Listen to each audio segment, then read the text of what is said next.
Сайн байцгаана уу хэрхэн өндөд өдөрчтэй та бүхэндээ хууль зүйн үндэсний хүрээлэнгээс бэлтгэн өргөдөг хуулийн энгийнээр нэвтрүүлгийн энэ удаагийн дугаард хуульч Галбаатартай уулзуулж байна. Өнөөдөр бидний ярих сэдэв бол хүний хувийн мэдээллийн тухай хуулийн хүрээнд ярилцсан. Хүний хувийн мэдээлэл гэж юу юм? Хүний нууц гэж юу юм тийм ээ? Одоо цагт бол хүний хувийн мэдээлэлд бол сахин орчинд хамгийн их зөрчигдөж байгаа. Энэ хүрээнд бол энэ хуулийг 2021 онд бол санаачлан батлаад 2022 оны 1 сарын 1-ээс хэрэгжиж эхэлсэн тийм ээ. Урд нь бас энэ хуулийг 1995 онд баталсан гэж. Тэр үед бол зөвхөн хүний хувийн мэдээллийг бол иргэн өөрөө хамгаалдаг байсан. Одоо энэ шинжилсэн найруулгаар ямар зүйл заалт бол нэмэгдсэн бэ? Энэ хууль ер нь өнөөдөр Монголын нийгэмд ямар харилцааг зохицуулж байгаа вэ? Тэгэхээр энэ шинэ хуулиар бол хүн өөрөө хувийн мэдээлэлд ангаараа хамгаалах гэхээс илүү бусад оролцогч талаас нь хувийн мэдээллийг хамгаалах үүргүүдийг нэлээд хуулиар тэгсэн л дээ. Мэдээлэл хариуцагч гэдэг этгээдэд тодорхой үүрэг төлөөлсөн. Тухайн хувийн мэдээллийн аль болох анхаарах хэмжээ авах хэрэгтэй. Хувнаас заавал өөрөөс нь бичгээс зөвшөөрөл авах хэрэгтэй гэдэг. Мөн төрийн байгууллагуудын үүрэг оролцоо нэлээд нэмэгдсэн. Тийм ээ. Одоо жишээл хүний нууц, хүний эмзэг мэдээлэл, хүний хувийн мэдээлэл бид нар яг юугаар ялгаатай вэ? Хүний хувийн мэдээлэл гэдэг нь илүү өргөөрөөтэй ойлголт. Тэр нь хүний биометрик мэдээлэл, генетик мэдээлэл, хүний эмзэг мэдээлэл гэж зорж байгаа. Тэгэхээр хүний эмзэг мэдээлэл гэдэг нь эмзэг мэдээлэл гэдэг нь өөрөө хуулийн сэтгүүр зүйл заасан байдаг. Энэ юу гэхээр захирал харилцааны мэдээлэл. За бэлгийн илэрхийлэл бэлгийн баримжааны талаарх мэдээлэл, бэлгийн харилцааны талаарх мэдээлэл, за хүний эрүүл мэндийн мэдээлэл орж байгаа. Тэр мэдээллийг бол хувийн эмзэг мэдээлэл бөгөөд хүний нууц хамаарах мэдээлэл. Хүний нууцад хамаардаг юм тийм. Тэгэхээр таны дурдсан хүний эмзэг мэдээллийг задруулах, ашиглах асуудал бол өөрөө эрүүг хуулийн асуудал бас болж таарч байгаа. Тэгэхээр бүх мэдээлэл бол хувийн эмзэг мэдээлэлд орохгүй, саний хэлсэн зам мэдээлэл эмзэг мэдээлэлд орж хуулийн хүрээнд тий. Тэгвэл хүний регистрийн дугаар бол өөрөө хүний хувийн мэдээлэл мөн ч гэсэн яг хувийн нууцд буюу эмзэг мэдээлэлтэй орохгүй байгаа. Тэгэхээр хувь мөл өөр бүх төрлийн мэдээлэл хамгаалах, тухайн мэдээллийг нь ашиглах бол бусдад зөвшөөрлөх үг юу гэдэг шиг тийм эрхийн үүрэг бас хүлээж байгаа. Тухайлбал хүний захим орчинд ашиглаж байгаа нууц үг бол хувийн мэдээлэл хамаардаг. Тэр нууц үгийг хамгаалж чадаагүйтэй холбоотой нууц үгийг алдан бол бусад хүндрэл мэдээлэл нь ашиглаад бусдаас тухайлбал захим орчинд мөнгө зээлдэг ч юм уу. Гэтэл өөрийн мэдээлэл байтал өөрийнх нь хувийн мэдээлэл ашиглаад бусдаас заадаа тухайлбал сая төгрөг зээлсэн байлаа гэхэд нөгөө мөнгө зээлсэн сая төгрөг авъя гэдэг. Гэтэл өөрөө бодтол зээлээгүй байдаг. Гэтэл нөгөө хувийн мэдээлэл нь ашигласан этгээд олдохгүй алга болсон гэдэг мэддэхгүй ч юм уу. Ийм тохиолдолд хувийн мэдээллийн хамгаалаагүйгээс болоод бүсийн өмнө үүрэг хүлээх, бусдын эрхийг зөрчихөд бас оролцох, өөр ахад эзэн засгийн алдагтай байдалтай бий болох гэх тийм үр дагаврууд байгаа. Тийм учраас хүн болгон өөр хувийн мэдээллийг хамгаалах хэрэгтэй. Захим орчин Facebook ашиглаж байгаа тохиолдолд регистрийн дугаараа нэлээд коммент хэлбэрээр сэтгэл хэлбэрээр замраагүй бичиж байгаа тохиолдол харагддаг л да. Регистрийн дугаарыг ч гэсэн ашиглаад бусад хууль бус гэмт хэрэгжлийн асуудал гардаг учраас энэ мэдээллийг ч гэсэн хамгаалах хэрэгтэй. Зөвхөн тэр эрхүй байгууллага холбогдох хууль этгээд хууль гэрэн заасан үндэслэлийн дагуу энэ мэдээлэл болох хэрэгтэй. Одоо санийхаар бол энийг зөрчлийн тухай хууль, эрүүгийн тухай хуулиар зохицуулагдсан юм шиг байна. Яагаад хүний хувийн мэдээллийн хууль гэж тусад нь батлах болов? Энийн ач холбогдол зорилго нь яг юунд байсан? Тухайлбал хөдөө орон нутгад ингээд явж байгаа гот үр холбооны оператороос мессеж ирдэг. Та одоо ингээд хөдөө дата ашиглах боломжтой гэж хэлдэг. Нэг талаар тэр чинь бүтээгдэхүүнээ зөрчилж байгаа юм шиг боловч яг хотоос гараад явгоот хаана явж байгаа мэдж байгаа, үрдэж бишгэж байгаа асуудал руу орох хэрэгсэлтэй болчихсон. Хөлсгөл аймгийн Хасан сэнгэл суманд тааж байна, явж байна гэж. Чи намайг хаана явж байгаа өшгөд байгаа асуудал болчихж байгаа байхгүй. Яах зөвшөөрлөө өгөхдөө бол одоо дата ашиглаж олно гэдэг мэдээллийг ч юм аавна гэдэг зөвшөөрөл өгсөн болохоос намайг хаана явж байгааг мөрдөхөд ашиглаарай гэж зөвшөөрлөө өгөө. Эргэн төхөөрөмж би өөрөө зөвшөөрлөө туцалж болно. Нөгөө этгээд ихсэн зөвшөөрөл авсан зорилгоос үндэслээс өөр байдлаар миний мэдээлэл ашиглаж байна гэдгээр бас гомдол гарах юм боломжтой гэсэн. нөгөө талаар иргэд хардах хэрэгтэй юм тийм ээ. Одоо Хөрсгөл аймгийн түрүүний жишээгээр Тосон зэнгийн суманд явж байгааг мэдж байгаа бол хэнтэй юу харилцаа, захидлын харилцааны бас нөгөө мессеж чинь өөрөө захидлын харилцааны тухай харилцаанд орно. Нөгөө талаар би өдөө явж байгаадаа хэлээгөө үед өдөө явж байгаадаа мэдээлэл задарчих юм бол бас олон тааг харилцаа үүсгэж гэдэг юм уу. Магадгүй тийм ээ. Зүйл байгаа юм л та. Чи юу гэхээр Оросд маш олон царай таних камер байдаг. Хаасайг ингээд камерууд гэдэг нь царай таних. Гэтэл нөгөө цагдаа тэр мэдээлэлтэй тайлц шиг ингээд ашигладаг. Юу гэсэн бэ гэхээр нөгөө нэг хартай нөхөр юм уу хартай найз залуу тэр цагдаанараас хууль бусаар хоёр зүрх өвлөрчлүүдээ тэр мэдээллийг нь олж аваад нөгөө мэдээж нөгөө ихнэр найз хэн нуугдаад хаана явж байгаа хэлэхгүй тийм. Тэр мэдээллийн цагдаа царай таних камер руу хаана явж байгаа, хаагуур орж гэрсэн гэдэг бүх мэдээлэл бүртгэдэг. Тэр мэдээллийг нь хууль бусаар олж аваад тэгээ очиод хэрэг зөрчил үүссэн тийм тохиол гарсан байдаг л да. Тэгэхээр ховны мэдээллийг суулгаж босгож ашиглаж бүх орлогч тал бол тухайн эзнээс шүүлтгүүгээр бусдад задруулах хэсгөө. Илүү задруулдаг тохиолдлууд байгаад байна. Тэгэхээр энэ өөрөө ихэд дараагийн хэрэг зөрчлөлийг гарах нь өөрчлөсөн нөхцөл болж хараад байна л да. Та түрүү хэллээ бас Оросд тэгээд жишээлбэл манай одоо сахим орчинд бас энэ тухай одоо хүний хувийн мэдээлэлд одоо алдсан тийм постууд их явдаг шүү дээ. Өөрийг хартал ичтгэн шэрхий гэдэг ингээд мэдээлэл оруулаад байдаг. Энэ нь бас саяны нөгөө бэлгийн харилцааны тухай тэр хүний нууцыг бас адлаад хайж байгаа юм тийм ээ нөгөө талдаа. Тэгэхээр тэр хүн ямар хариуцлагуудыг одоо хуулийн дээр бол шүүхээс шийдсэн эрүүдийг харж хад эргүүлийн 13 14 үеийн зүйлээр одоо сахим орчинд энийг ингэж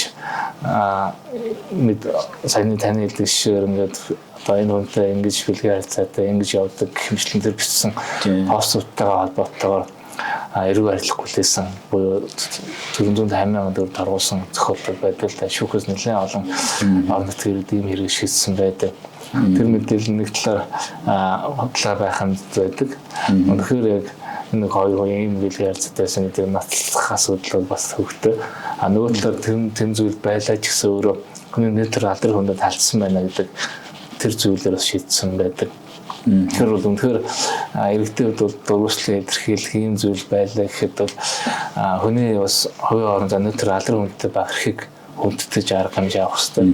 Дургуслын илэрхийлэн тэгнэ гэдэг бол өөрөө тэрний орон зайруу халдахыг зөвшөөрөв. Тэр бол иргэдэд бол эрэг боловсролын хуулийн хариуцлах хуулиар хэрэгсэлтэй шүү гэдэг өмсөрлөөд асуудалд бол хуулийн дагуу хандах хэрэгтэй. Сэтгэл хөдлөлөөр ч юм уу хандсан өөр иргэд өөрөө хуулийн дагуу буруутан болох юм эрсдлийг төрүүлээд байгаа юм л та. Одоо энэ төрийн болон хувийн хвшлүүдэд гар хурууны хийгээр цаг бүртгүүлэх царай таниулдаг тийм ээ тоног төхөөрөмжүүдийг ашиглаж байгаа. Энэ нь бас хүний хувийн мэдээллийг ашиглаж байгаа. Энэ нь одоо хүний хувийн мэдээллийн тухай хувьд яаж засварлагдсан байдаг. Тэгэхээр бид нар биеийн давхцахгүй өгдлийг бол биометрик мэдээлэл заагаад өгсөн байна. Тэгэхээр биометрик мэдээллийг цуглуулж босруулах ашиглах талаараас тусгайсан төсөөлт байгаа л да. Урны хээг бол төлбөрийн харилцаанд ашиглаж болох гэсэн агуулга орсон байгаа юм л да. Тэгэхээр хүний биометрикүүд бол бүгд л адилхан хамгаалагдах хэрэгтэй байдал. Хорон нээний мэдээллийг төлбөрийн харилцаанд бол ашиглаж болно гэж заагаад тийм төлбөрийн харилцаанд бол болно. Бусад зүйлдэл хорон нээг ерөөсөө огт болохгүй өмнө цуглуулсан бол устгаараа гэдэг тийм заалт орсон. Ерхий сайдын захирамжаар тохиолдол ажлаас гараад энэ цуглуулсан хувийн хорон нээг устгах гэдэг тийм ажлаас ажиллаж байсан л та. Хүний нууц үг тохиолдол нууц үг алчлаа гэхэд дахиад шинэ нууц үзэх байгаад явчих болдог тийм ээ. Тэгэл хорон нээний мэдээллийг алчихад бол хорон нээгээ өөрсөх боломжтой учраас маш эрсдэлтэй болж байгаа юм л да. Тэр биометрик мэдээлэл буюу хорон нээгээ нүдний солонгон мөрхөвч одоо дуу хоолой гэдэг энэ үнэтэй ус хамгаалах шаардлагатай. Тухайлбал зарим үйлчлэгийн байгууллага таны үйлчлэгээ сайжруулах зорилгоор таны яриа бичлэг болгож хадгалж байгаа гэдэг тэглэг. Энэ чинь цаана дуу хоолойных нь мэдээлэл бүртгэж авчиж байгаа юм л да. Энэ өөрөө яг дуу хоолойгоо тэр хүн бич авах зөвшөөрөөгүй зөвшөөрөл авах авъяагүй зүйлээ танилцуулахгүй шууд бичиж байгаа шүү гэл сануулаад бичээд авчиж байгаа юм л да. Тэгэхээр энэ бол өөрөө бас хуулийн хэрэгжил практик дээр бас ямар вэ гэдэг асуудал тавуулж байгаа юм л да. Хуулиар ерөөхдөө бол агуулга нь бол яг шууд зарчим болгож зааж өгөөж гэсэн хуулийн ерхий үзэл баримтлалыг харах юм бол хүний хувийн мэдээллийг хамгийн бага хэмжээнд цуглуулах гэдэг нь агуулга байгаа юм л да. Үнэхээр онцгой шаардлагатай үед зөвшөөрөл авч мэдээллийг нь цуглуулж ашиглаарай. Бус тохиолдолд бол ер нь ашиглаж болохгүй гэдэг агуулга байгаа. Одоогоор гомдол гаргасан иргэд байна. Жишээлбэл одоо саяны бид хоёрын түрүүний ирсэн Unitel-ийн жишээ байна, тийм ээ. Одоо саяны операторууд байна. Одоо таны дуу хоолойг бид нэр бичлэг болон хадгалж авсан. Гэхдээ энэ бол нөгөө хууль батлахаас өмнө ингээд гараад ирсэн юунууд л та үйлчилгээнүүд л та. Одоо ингээд хууль нь ингээд хэрэгжиж ирсэн учраас нөгөө байгууллагууд одоо хуулиа зорчиж байгаа. Гэхдээ нөгөө нийгмийн хариуцлагын асуудал бас байна, тийм ээ. Монгол улсад үйл ажиллагаа явуулж байгаа бол Монгол улсын хууль тогтоомжийг мөрдөж хэрэгжүүлнэ. Тэр утгаараа бас тэр байгууллагууд өөрсдөө олон нийтэд үлгэр жишээ болж энийг бас сурталчлах хэрэгтэй юм байна л да, тийм ээ. Тий. Гомдлууд бол тухайлбал хүний хөсний компьютер бол хууль хэрэгж эхлэх үетэй холбоотой тухайлбал 10 гаруй гомдол иржсэн зүйл байдаг. Ямар гомдол байсан бэ гэхээр тухайлбал нэг иргэн банк санхүүгийн байгууллагатай харилцаа зээл авахгүй гэдэг судлаад зээл авсан байл үү дээ. Тэгээд зээлээ төлөө дууссан. Тэгэхээр тэр хоёрын зээлийн гэрээний харилцаа дууссан болчихсон. Тэгэхээр энэ банк санхүүгийн байгууллагууд миний хувийн мэдээлэл байгаа. Энийг би устгуулъя гэдэг. Нөгөө байгууллагын болохоор устгахгүй санхүүгийн зохицуулах хорооны журналууд бидний мэдээлэл нь хадлах хэрэгтэй гэдэг. Тэр хүний хөсний компьютер хамлаараад компьютер зүйлийн мэдээллийг устгуулах шаардлагатай. Хүний хувийн мэдээлэл хамгаалах хууль мэдээллийн эзний эрхийг заадаг гэсэн байдаг. Энд мэдээллийг устгуулах эрх байдаг. Нөгөө талаар мэдээлэлд өөрчлөлт оруулах хэмжлэг нэрхүүдэн заадаг гэсэн. Мэдээлэл устгуулах эрхийг бол ер нь олон улсад бол мартагдах эрх гэдэг тийм томьёолоор бас явдаг л та. Өөрөөр тэр хүний мэдээллийг устгуулах эрхээ идэх замаар өөрийнхөө одоо талаарх мэдээллийн тэнд байгаа мэдээллийг арилгуулах өөрөө мартагдах сонирхол байвал тэр их хэрэгжүүл цааз болж байна. Тэгэхээр энэ таваа тэр банк бас санхүүгийн байгууллага мэдээллийг нь устгасан тийм бас жишээ байгаа. За мөн тухайлбал шүүхэн шийдвэрүүд шүүхэн шийдвэр захим сандар авдаг. Тий, тий. Гэхдээ бас хүний хувийн мэдээллүүдийг бас нийтлэгтэй ингээд бүгдийн нэрээсийн доор бүгдийн ингээд ил оруулцдаг. Энэтэй холбоотой ерөн тухайлбал гомдол гаргаад шүүхийн ерөө зөвлөлтөөс мөн бичиг ирээд хувийн мэдээллийг нууцладаг болж гисэн. Тэгэхээр бол энэ жишээнүүд юу гэж юм гэхээр хууль бол яг бодвол дээр зүгээр цаасан дээр текст л аваад бичвэрлээ. Тэр энэ заалтыг амьд болгохын тулд хувь хүн өөрөө араас нь хөөцөлдөх. Одоо хүний хөсний компьютер таандах, шүүхэд таандах хэмжлэгийн байдлаар нь заалтуудыг аймаа оруулж хүчтэй болгох чинь гэсэн үг л дээ. Тэгэхээр ирээдүйд аль болох гомдлоо сайн гаргаад эрхээ хамгаалаад явах юм бол энэ хуулиудаас олон боломж байгаа. Хувийн гэрчлийн байгууллагууд, хуулийн этгээдүүд мөн өөрийн хуулийг судлаад хэрхэн одоо хэрэглэгчийн эрхийг зөрчихгүй байх вэ гэдгээр анхаарах шаардлага байдаг. Тухайлбал таксины үйлчлэгээний компани дээр тухайлбал таксины гар үйлчлэгээний харилцаанд хувийн мэдээлэл ашиглах, өөр зөвлөөр ашиглах зүйл. Тэр таксины жолооч өөрөө дараа нь үйлчлүүлэгчийн усны дугаар бол хувийн мэдээлэлд орж байгаа. Ашиглаад орой өөрч залгадаг ч юм уу да. Нөгөө таксины үйлчлэгэнд шал өөр харилцаагаар холбогддог. Тийм тохиолдол гарч ирсэн. Энэ бол өөрөө хууль зөрчиж байгаа гэсэн үг. Энэ бол төслийн хуулиар тохиолдож байгаа.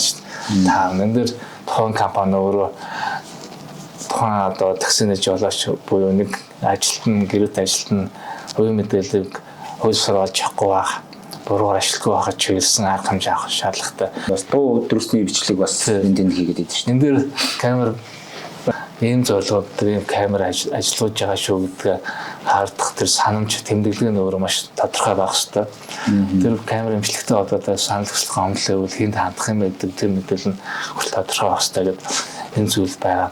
Тэгэхээр хуулийн эрхтэй хувийн өөрөө мэдээлэл хамгаалах чиглэлээр идэвхтэй байхаас гадна хуулийн этгээдүүд өөрийн хүлээс үүргээ заавал хүний хөсний комиссийн зөвлөмж шаардлага өвлөхгүйгээр сайн дураараа бас идэвхтэй анхаарч биелүүлэх шаардлага байгаа юм л та. Одоо ингээд мэдээлэл хамгаалах хэрэг бүхий байгууллага гэж байна. тэр хувь хүний мэдээллийг хамгаалж штэ. Ямар байгууллагууд орох вэ? Хуульд бол хууль этгээд гэдэг ерхий байдлаар орж яг чагсаалт ороогүй ч гэсэн тухайн одоо этгээд гэрээ байгуулж байгаа этгээд бүгд л мэдээлэл хариуцж болоод хуулийн өмнө хөрөг хүлээж чана. Төрийн байгууллага гэхэд одоо тухайн 4,000 гаруй төрийн байгууллагууд бүгд энэ хуулийн өөрчлөлт мэдээлэл хариуцж болохын хувьд хамаарч байгаа. За хувийн хвшлүүд бүгд орж байгаа. Тухайд бол фитнес жим үйлчлэгээ эрхэлж байгаа нэг гадар тухайд үйлчлэгээ авахын тулд тийшээ нэвтрэхэд бол царай таниулах камер ашиглаж байсан тохиол орж гарч ирсэн. Энд байгууллагууд тухайд энэ хуулийн өөрчлөлт ороод явж байгаа.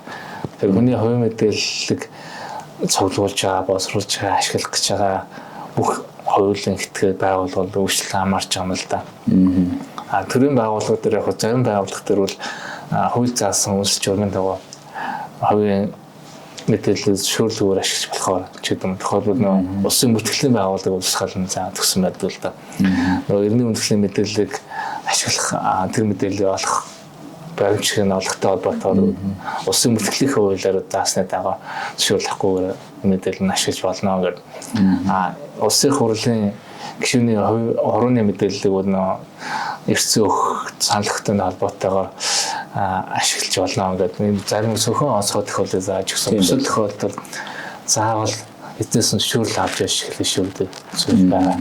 Тэгэхээр энэ хуулийн өөрчлөлт бол ерөөсөө бүх байгууллага орчин гэсэн үг л дээ. Ийм Монголиор тийм мэдээлэл ирдэг. Одоо бид нар өөрсдөө орж штэ. Тэгээ бидний хувийн мэдээлэл бүгд байгаа. Тэгсэн чинь одоо их л хамгаалах байгууллага эсвэл тагнуулын шугамар ч юм уу тийм эсвэл янз бүрийн шугамар тэр хүний хувийн мэдээллийг бидний хувийн мэдээлэл рүү гаднаас нэвтэрсэн гэдгийг бид нар мэдэх боломжгүй штэ. Боломж байгаа юм. Тэснэр мэдээлэл ирдэг. Одоо хил хамгаалах байгууллага тэзэн царай тэдний өдөр таны мэдээллийг ингээд татчих танилцсан байна гэдэг. Бидний үлхэн мэдээлэл хэлээрч гэдэг юм уу.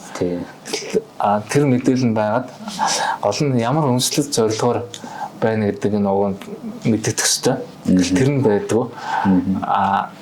Ийм зорилгоор гэдэг зүйлийг тухайлбал холбогдох батсан дөрвөн журам дээр бол байдаг бол ш. Тэр нь ийм Монгол дээр байхгүй зөвл тэр хил хамгаалах байгууллага таны мэдээллийг нэвтэрсэн байна гэж орхисон байдаг. Тэрэн дээр бас хэрэгжилтийг сайжруулах шаардлагууд байгаа.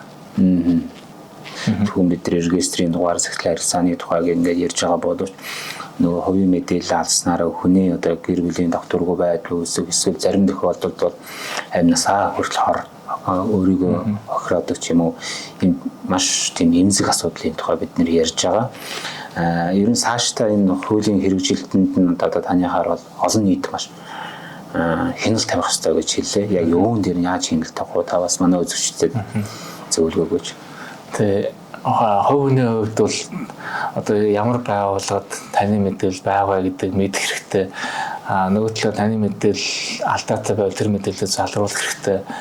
Таны зөвшөөрлгүйгээр хууль бусаар мэдээлэлийг цуглуулж боловсруулж ашигласан байнаг бол устгуулах хэрэгтэй. Тэр энэ их эдл шаардах нь бол маш гол алхам байна л да. Тэгэхээр хүн өөрөө мэдээлэлтэй хяналт тавих энэ үүргээс үл чөлөөлөгдөхгүй.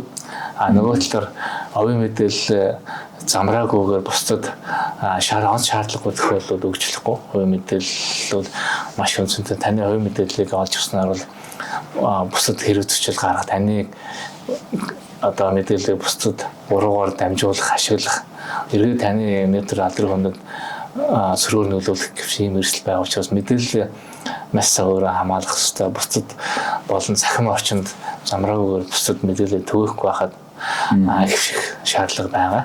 Төрийн байгууллагын хувийн байгууллага ч гэсэн хувийн мэдээллийг хууль заасны дагуу хамгаалах, холбогдох дөрвөн журмаар батлах, ажилтнуудаа хувийн мэдээллийг хамгаалах ёстой шүү гэдэг талаар сануулж тайлбарлаж авах ийм шаардлагууд байна. За бидний урилгыг хүлээн авч хөрс ирж энэ сонирхолтой зүйлээр ярилцсан баярлалаа.